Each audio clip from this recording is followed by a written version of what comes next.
لبيك اللهم لبيك لبيك لا شريك لك لبيك إن الحمد والنعمة لك والملك لا شريك لك لبيك اللهم لبيك لبيك لا شريك لك لبيك إن الحمد والنعمة لك والملك لا شريك لك لبيك اللهم لبيك لبيك لا شريك لك لبيك لبيك والنعمة.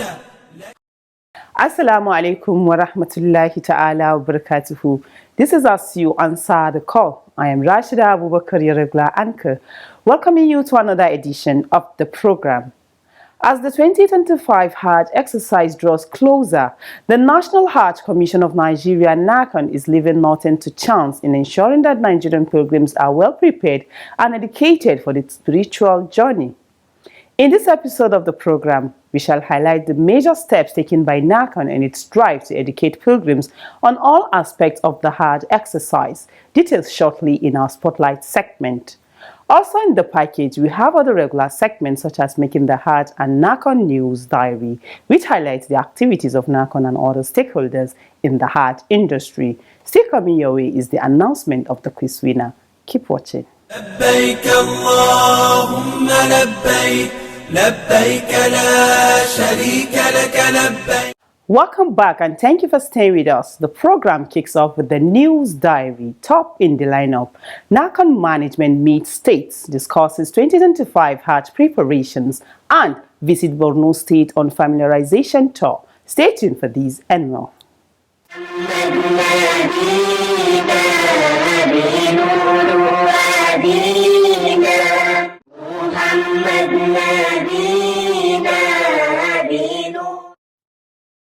NAHCON chairman and his team arrive in Maiduguri to meet and interact with key stakeholders.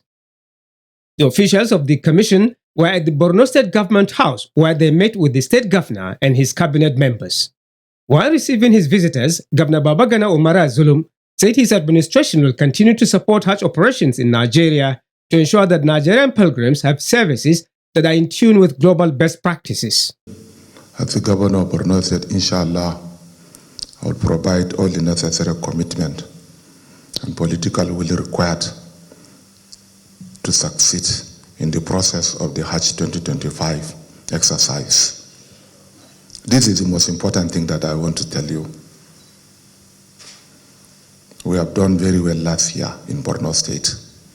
Some of the problems that you have enumerated has not happened in Borno State last year. Our pilgrims were airlifted as at when due. Governor Zulum further advised NAHCON to, among other things, work out ways of managing the fluctuation in the exchange rate. That matters that are related to exchange, foreign exchange, are very fluid.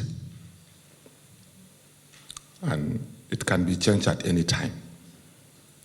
So the information you will pass is that as at now, this is the benchmark. Whenever there is a review in the benchmark, you will be duly notified. You will give an interim figure for the pilgrims to know so that they will make their preparations. There might be additions or subtractions at a later date. This will go well with the pilgrims. Speaking earlier, NAHCON chairman Professor Abdullah Usman Saleh briefed the governor on the commission's plans and arrangements towards the 2025 Hajj exercise, saying so far airliners have been screened, negotiations on Hajj fare price are ongoing, and the first phase of pre-Hajj visit date had been slated for early January 2025. The chairman further stated that NAHCON is taking steps to address challenges related to the use of US dollar in the Hajj operations. Professor Abdullah said the commission is working assiduously with other stakeholders, such as the states, in order to have a successful Hajj exercise. While at the palace of the Sheikh of Borno, Abubakar Ibn Umar Garbay El-Kanemi, NAHCON chairman Professor Abdullah Usman Saleh said the visit is to enable them familiarize and solicit the support and advice of the royal father. The chairman took time to explain to the Sheikh of Borno the level of preparation so far for the forthcoming Hajj exercise, saying NAHCON is leaving no stone unturned to make the Hajj fair affordable for Nigerian pilgrims. Professor Abdullahi then offered condolences and prayers on behalf of NAHCON for those who lost their lives during the recent flood disaster in the state.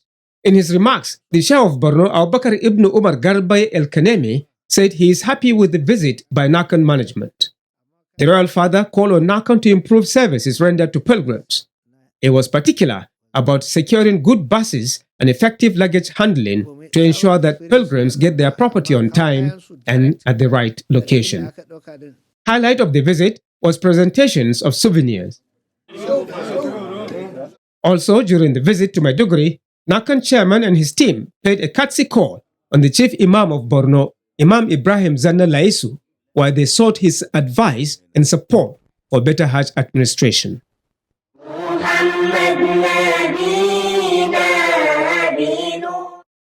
Ahead of the preparations for the 2025 Hajj, the management of the National Hajj Commission of Nigeria, NAHCON, led by its chairman, Professor Abdullah Usman Saleh, met with officials of state pilgrims welfare boards to fine-tune arrangement. The meeting took place on Wednesday this week at the conference hall of the Hajj House. The issues discussed at the meeting include registration of pilgrims for 2025 Hajj exercise, date for the first phase of pre-Hajj visit, remittance to NAHCON account, and the ongoing refunds to pilgrims. Putting heads together and solve all the daunting challenges facing us. Speaking at the meeting, NAHCON chairman Professor Abdullah Usman Saleh said the commission is committed to ensuring a hitch-free Hajj exercise, calling on states to make remittance to NAHCON in good time to enable early arrangements with service providers. I want us to work together as one to achieve this common goal. The final 2025 Hajj fair is not yet announced due to some reasons, but that cannot stop you from making timely remittance to the Commission. This is to enable the Commission start early preparation and making scheduled payment in order to secure suitable places at Mina and other places at Mashair at reasonable prices. Professor Abdullahi further reiterated the need for stakeholders in the Hajj industry to continue to work harmoniously in order to serve pilgrims efficiently.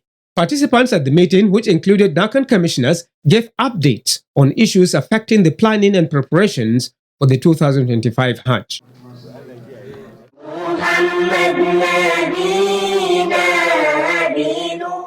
Meanwhile, on Monday this week, NAHCON management held a virtual meeting with officials of the Saudi Ministry of Hajj and Umrah.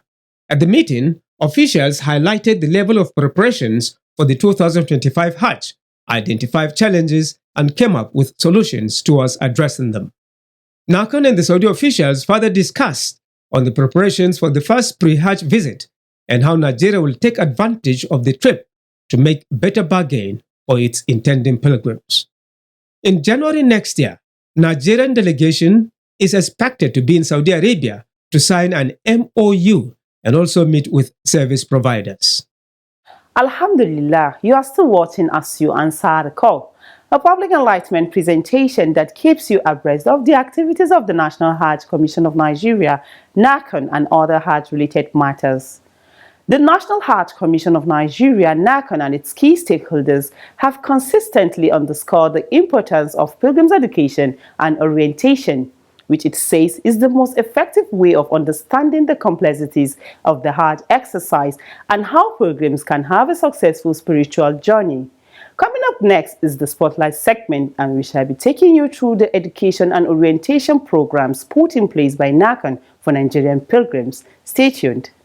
لبيك لبيك اللهم لبيك لبيك لبيك اللهم لبيك لبيك لبيك. From Hajar al-Aswad, go around and come back. A typical pilgrim's education and orientation session on Hajj rites undertaken by members of the National Ulama team in the course of the Hajj exercise. Pilgrims' education and orientation is a key component of NAHCON Establishment Act, which says the Commission shall conduct educative and enlightenment campaigns on Hajj and Umrah in all the states of the Federation and the Federal Capital Territory. Consistent with the provision of its Act, NAHCON is leaving nothing to chance to educate pilgrims on Hajj and its rights, as well as other civic responsibilities expected of pilgrims in the course of the Hajj and Umrah. Going to Mecca, you have to get ready to learn more about the new environment and also to learn about the Hajj itself, because it has its rules and regulations set out by the Prophet ﷺ. You have to know them before going to Hajj. If you don't know them, of course, you may end up without having any reward from Allah. That is why enlightenment and the educating of pilgrims is very, very important. This, therefore, underscores why NAHCON and its stakeholders pay great attention to various forms of enlightenment. The education and orientation campaigns encompass every aspect of the Hajj exercise, from spiritual to civic to health-related matters. The idea is to have well-informed pilgrims who are physically, mentally, and spiritually prepared to undertake the sacred journey. We have a particular department for that assignment, enlightenment of pilgrims here in the National Hajj Commission. What we do is that we first of all train them here, and when we are well trained, they go back to the boss of the state and train them. And the people there train their pilgrims because they are the immediate people close to the pilgrims in local government areas of the states. Therefore, our people here go there and enlighten our officials there, and they also enlighten the pilgrims. Also, we have ulama. There is national ulama, and also there are state ulama. Both of the ulama also enlighten pilgrims, educate them on how to perform their Hajj. Therefore, this training and enlightenment goes step by step from federal, from state, and to local governments. To ensure that pilgrims understand the essential requirements and guidelines during the Hajj, NAHCON and states collaborate with experienced Islamic scholars who provide deep insights into the do's and don'ts associated with the Hajj rite. They engage pilgrims a long time, teaching them first of how to stay in Medina when they are performing ziyarah, and after that how to perform Umrah from Medina to Mecca. And then in the days of pilgrims itself, they are being taught also the type of ihram that an individual will engage himself. There is ifradi, whereby a pilgrim will intend to perform Hajj itself alone. There is tamattu'i, where a pilgrim will intend to perform Umrah first, then perform Hajj. There is qirani, whereby a pilgrim will intend to perform Hajj and Umrah combined together. So all these malams will teach our pilgrims. Also staying in Arfa, the types of activities that one is supposed to do in Arfa. In Mina also Mashair. All these our malams will teach our pilgrims before going to Mecca. The scholars do not only provide guidance on the religious obligations of Hajj, but also serve as mentors, offering pilgrims insights into the personal and spiritual growth that can be attained by performing the Hajj in line with the teaching of Islam.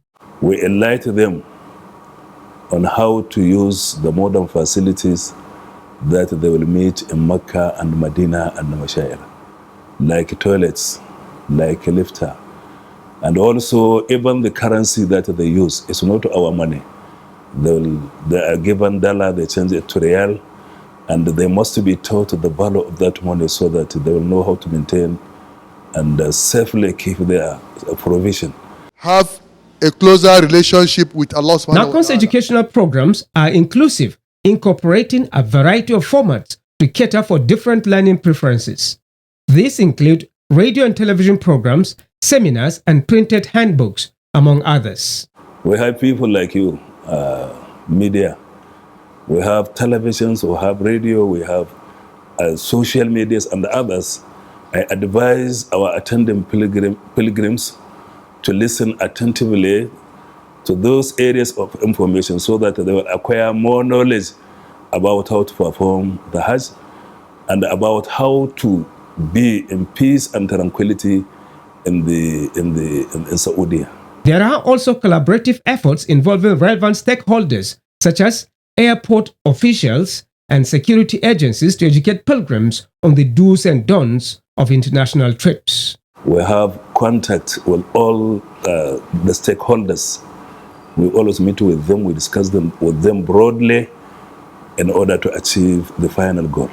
So we are going together with all the stakeholders, as you say, aviation, Ministry of Hajj in Saudi, all other areas that have a relationship that has anything to do with Hajj activities. We collaborate with them and they assist us in performing this duty. With the payment of initial deposit expected to end by January, NAHCON is calling on intending pilgrims to make payments as early as possible. It also encourages them to take advantage of the weekly enlightenment programs organized by states and the FCT. First of all, they try and they pay their fares because that is the beginning of all. If we don't pay, we cannot go. So first of all, pay your fares first. Secondly, you attend all the lectures that are being delivered by our people, federal, state, and the local government. With the registration of intending pilgrims ongoing, states and the FCT are perfecting plans to mount the weekly enlightenment programs known as BETA. On its part, NAHCON is also making plans to embark on the Train the Trainers workshop across the 6 geopolitical zones of the country. Indeed, by prioritizing the preparation of pilgrims through education and orientation, NAHCON and its stakeholders are ensuring that the Hajj journey remains a fulfilling and spiritually enriching exercise. لبيك اللهم لبيك لبيك لا شريك لك لبيك. MashaAllah, the program is As You Answer the Call. Coming up next is Making the Hajj. Keep watching. Hajj is one of the pillars of Islam. The circumambulation of the Holy Kaaba is a pillar of the major pilgrimage. Arafah is the most significant pillar of Hajj. Whoever misses Arafah has missed Hajj. The most important benefit of Hajj is to be born again. And Al-Hajj al-Mabrur, accepted Hajj, has no any reward except the paradise. لبيك لبيك اللهم لبيك لبيك لبيك اللهم. Pilgrims declare intention and assume the state of Ihram in one of the different locations or stations known as Miqat. Where are these locations or Miqat? When are pilgrims expected to be there? Miqat is the boundary, so it's a place. On Making the Hajj, Sheikh Abdullahi Musa answers these and other questions. It's a boundary, so to say, beyond which anyone that intends to perform Hajj or Umrah should not pass without entering into the state of Ihram. And Ihram, sanctity, into the where certain things that are halal are forbidden for the one that has entered into the state of Ihram. So the Miqat is the boundary. So it's a place that has been set as a boundary for all intending pilgrimages, that whoever intends to perform Hajj or Umrah must enter into the state of Ihram in that particular place, beyond which it is not allowed for you to do that. The Miqat, or places designated for pilgrims to assume the state of Ihram, are Dhul Khulaifa is the Miqat for the people coming from the direction of Medina. Al-Juhfa is 187 kilometers northwest of Mecca. People also call it Rabiqa, usually for people entering Mecca from Jeddah, and also those coming from Syria, Jordan, Palestine, and Lebanon. Qarn al-Manazil and is the Miqat for the people of Najd. Yalamlam and is the Miqat for those coming from Yemen. Zatu Irq is 94 kilometers to the northeast of Mecca and is the Miqat for the people of Iraq. That was the one that was established during the reign of Umar ibn Khattab. Then you have Qarn al-Manazil, alaysa kadhalik, for the people of Sham, alaysa kadhalik. Sham comprises Syria, Jordan, Palestine, and even the people from Lebanon. Where then is the Miqat, or station for the residents of Mecca? The scholars say for them they don their ihram, as residents, but for the one that comes from outside, is not a resident of Mecca, and then he intends to perform Umrah or Hajj, or you spend 15 days, as some of the scholars have said. He spent 15 days. It's an issue of ikhtilaf. He spends 15 days after performing the first Umrah. Then he has a period of 15 days. He wants to perform another Umrah. Then there are about 6 places. But the commonest is, Hudaybiyah is one of the places that you go. You go outside, because what is needed is to go outside the sanctuary of Mecca, the precincts of Mecca, the entirety of it. That is why the scholars will tell you that wherever you pray in within the vicinity of Mecca city, you have that reward that is promised to that person that prays in Haram, because it is the sanctity. So you go outside the sanctity of it, and then you have the Masjid al-Tan'im, also known as the Masjid al-Aisha, that is common about 5 miles away from Kaaba, I think, or the city center. A pilgrim that passes his or her Miqat without assuming the state of Ihram has 2 options, says the Islamic scholar. He can correct it one of the 2 ways. It is not wrong if he goes back to the Miqat to don the Ihram. Do you understand? Or should he continue onward to Mecca to perform Umrah or Hajj, if it is Tamattu Umrah together with Hajj while in that state, goes ahead to Mecca without turning back to the place of Miqat where he should have done his Ihram? Then for him is sacrifice. He will slaughter a sacrificial animal as a penalty for any passing the Miqat without donning the Ihram. Alhamdulillah. Now it's time to know the winner of last week's quiz and also the question for this week. Good luck. لبيك لبيك اللهم لبيك. Welcome to the quiz segment.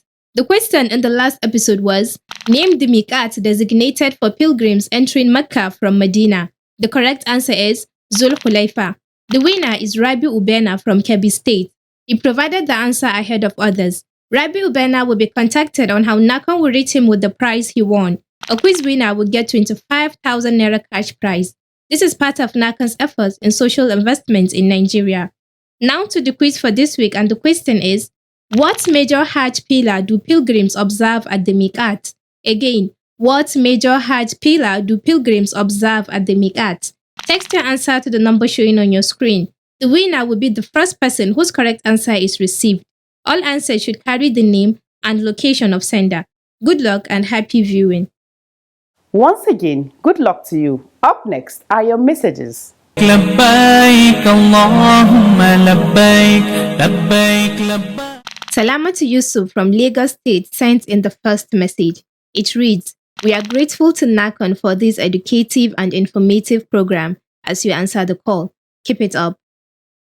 Abdullahi Mohammed from Nasarawa State sent in the second message. It says, "We appreciate how NAHCON quiz segment helps us to conduct research on Hajj and Islam generally. May Allah reward you all." The message segment ends this week's edition of the program. See you same time, same day next week with another edition of the program. But before we go, remember that you can send your messages, comments, observations and questions through our mobile phone number and other social media platforms. Thanks for watching. Ma'asalam. لبيك اللهم لبيك لبيك لا شريك لك لبيك إن الحمد والنعمة لك والملك لا شريك لك لبيك اللهم لبيك لبيك لا